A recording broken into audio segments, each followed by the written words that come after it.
नमस्कार, जय श्री कृष्ण। सोलह ज्ञान यूट्यूब चैनल में आप सभी का स्वागत है। फ्रेंड्स, आज हम आपको बताएंगे शिवजी ने क्यों किया था कामदेव को भस्म। जाने होली से जुड़ी पौराणिक कथा।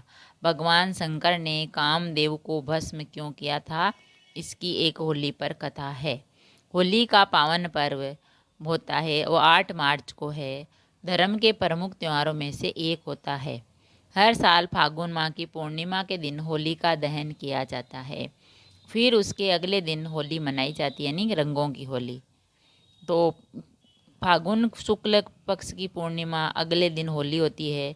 तो इस दिन लोग एकजुट होकर खुशियां मनाते हैं और रंगों से होली खेलते हैं। होलिका दहन बुराई पर अच्छाई का प्रतीक होता है।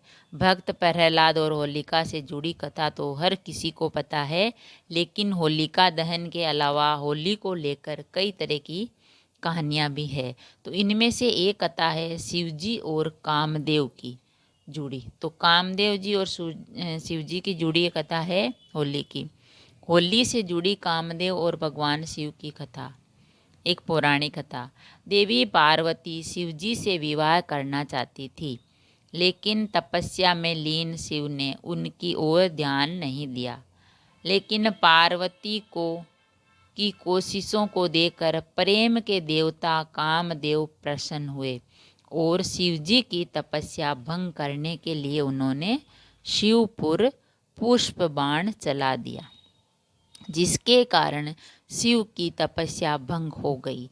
तपस्या भंग होने की वजह से शिवजी नाराज हो गए और उन्होंने अपनी तीसरी आंख खोल दी और उनके क्रोध की अग्नि में कामदेव भस्म हो गए। इसके बाद शिवजी ने पार्वती की ओर देखा। हिमवान की पुत्री पार्वती की आराधना सफल हुई और शिव ने उन्हें अपनी पत्नी के रूप में स्वीकार कर लिया।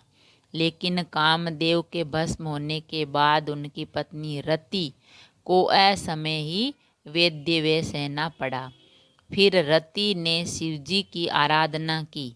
इसके बाद जब शिवजी ने अपने निवास पर लौटे, तब रति ने उनसे अपनी व्यथा कही। वही पार्वती के पिछले जन्म की बातें याद कर भगवान शिव ने जाना कि कामदेव निर्दोष हैं। पिछले जन्म में दक्ष प्रसंग में उन्हें अपमानित होना पड़ा और उनके अपमान से विचलित होकर दक्ष पुत्री सती ने आत्मदाह कर लिया था। उन्हीं सती ने पार्वती के रूप में जन्म लिया और इस जन्म में भी शिव का ही वर्ण किया। कामदेव ने तो सिर्फ उनका सहयोग किया था। इसके बाद शिवजी कामदेव को जीवित कर दिया। उसे नया नाम दिया मनसीज। कहा कि अब तुम अशरीरी रहोगे, और उस दिन फागुन मास की पूर्णिमा थी।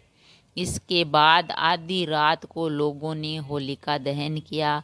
सुबह तक उसकी आग में वासना की मलिनता जलकर प्रेम के रूप में प्रकट हुई।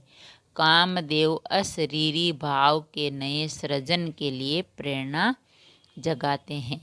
विजय का उत्सव मनाने लगे। यह दिन होली का दिन होता है और होली का दिन था जब भगवान शंकर ने कामदेव को वापस जीवित किया और उनको नया नाम दिया मनसीज। क्योंकि पहले उन्होंने उनकी तपस्या भंग की, तो उन्होंने वो तीसरी आंख खोली तो कामदेव उनकी आंख की अग्नि में भस्म हो गए।